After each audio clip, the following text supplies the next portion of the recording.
Vamos a estudiar el conexionado de este trafo que tiene dos bobinados independientes en primario y secundario.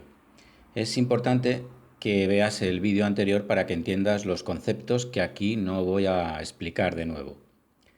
El fabricante nos dice que hay un bobinado de 115 voltios entre el cable azul y gris, otro de 115 entre el violeta y el marrón, y en el lado de menor tensión hay un bobinado entre el blanco y rojo de 18 y que soporta una intensidad máxima de 4,44 amperios y otro bobinado igual al anterior entre el naranja y el amarillo.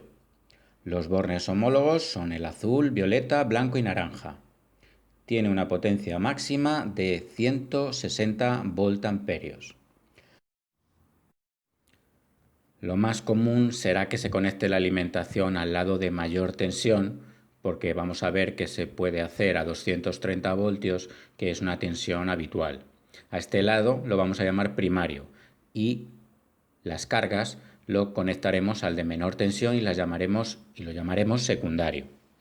Primero vemos qué posibilidades de conexiones ofrece el secundario. Si lo conectamos en serie, de esta forma, como cada bobinado da 18 voltios, la carga deberá ser de 36 voltios, la suma. Y como la intensidad máxima de cada bobinado es 4,4, al estar en serie serán esos mismos 4,4 los que pasen por la carga, dando una potencia máxima de 160 voltamperios, que es la que nos indica el fabricante. Como se explicó en un vídeo anterior, hay que conectar los bornes homólogos adecuadamente, porque si no obtendremos 0 voltios. En paralelo hay que conectarlo así, y si cada uno da 18 voltios, la carga deberá ser de 18. En este caso las intensidades se suman y podrá pasar por la carga una intensidad máxima de 8,8, dando una potencia de 18 por 8,8, 160 voltamperios como antes. Recordar también que aquí si conectamos mal los bornes homólogos se provoca un cortocircuito que quemaría el transformador. Vamos con la conexión del primario. Al igual que el secundario, se puede conectar en serie de esta forma y si cada uno soporta 115, la fuente de alimentación será de 230 voltios, la suma. La intensidad que deberá entregar la fuente cuando demande la potencia máxima será de 160 entre 230, que es 0,7 amperios. Vemos que estos 0,7 amperios pasan por los dos bobinados al estar en serie. Será por lo tanto 0,7 la intensidad máxima que soporta cada uno de estos bobinados de 115. Sigue siendo importante conectar adecuadamente los bornes homólogos. El primario no está para obtener tensión, pero sí para generarla en el secundario a través del flujo magnético que crea cada uno. Conectando adecuadamente las intensidades por los bobinados crean flujos magnéticos en el mismo sentido que al sumarse provocan tensión en el secundario. Pero si lo conecto mal, no voy a provocar un cortocircuito, pero vemos que la intensidad por el bobinado de abajo circula en sentido contrario al de arriba y provoca un campo magnético en sentido contrario. Estos dos campos se anulan entre sí y sin campo magnético no hay tensión en el secundario. Es algo similar a las fuentes de tensión del vídeo anterior. Si imagino que el borne homólogo es el negativo, cuando hago la conexión menos más más menos, se obtiene la resta de tensiones.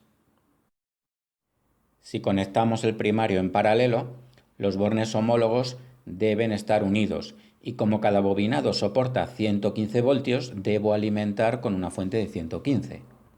La intensidad que entregará la fuente para la potencia máxima será de 1,4 amperios, que aquí en este punto se dividirá. 0,7 irán a cada bobinado. Al igual que ocurría antes, son estos 0,7 lo que soporta cada bobinado.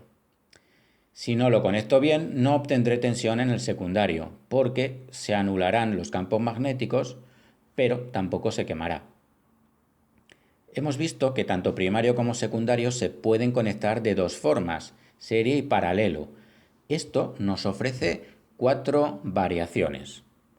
La conexión primario en serie y secundario en serie la utilizaré cuando quiera alimentar cargas de 36 voltios y disponga de una fuente de 230 voltios. La conexión primario en paralelo y secundario en serie la utilizaré cuando quiera alimentar cargas de 36 voltios y disponga de una fuente de 115. La conexión primario en serie y secundario en paralelo la utilizaré cuando quiera alimentar cargas a 18 y disponga de una fuente de 230.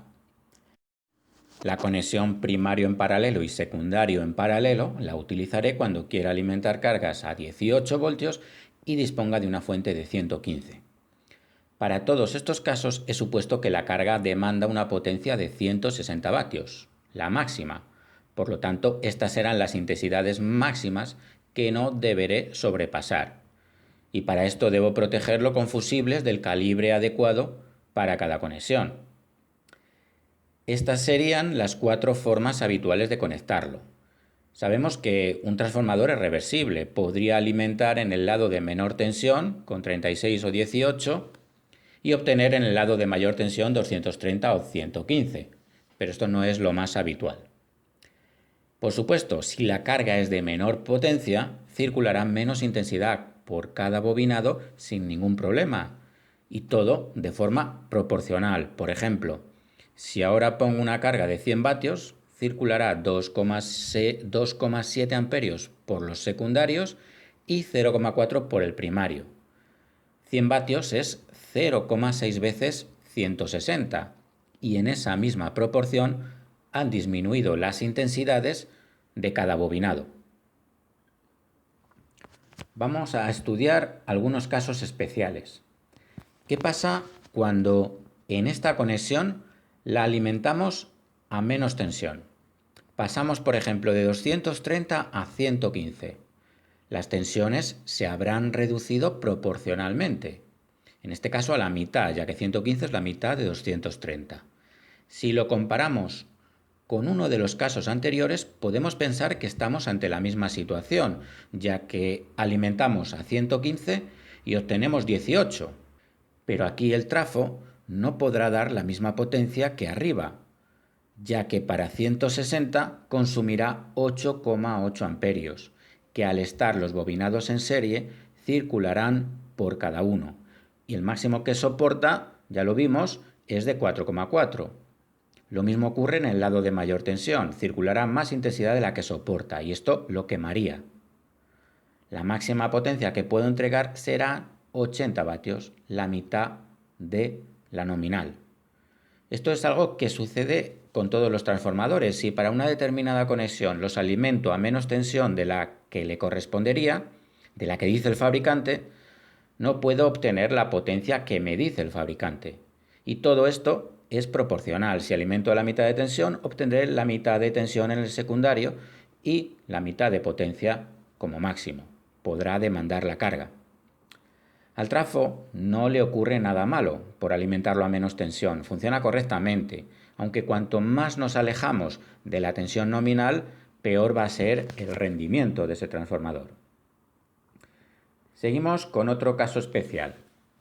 Imaginemos que uno de los bobinados de 115 está dañado. Puedo usar el otro para, alimentándolo a 115, obtener en el secundario los 18 voltios nominales. Puedo conectar el secundario en serie o en paralelo, pero como ahora la potencia la va a entregar uno solo de los bobinados primarios, por el que la máxima intensidad es de 0,7, la potencia máxima de la carga serán 80 voltamperios en vez de 160. O sea que cuando solo uso uno de los bobinarios primarios, uso la mitad, solo puedo alimentar cargas de la mitad de la potencia nominal. Aquí los secundarios estarían entregando la mitad de la potencia máxima que pueden. Y ahora vamos a ver una conexión rara pero didáctica. Podría alimentar en este de 115 y conectar los otros como secundarios en serie, obteniendo así una tensión de 151, la suma. Siempre que haga las conexiones serie con los bornes homólogos adecuadamente, claro.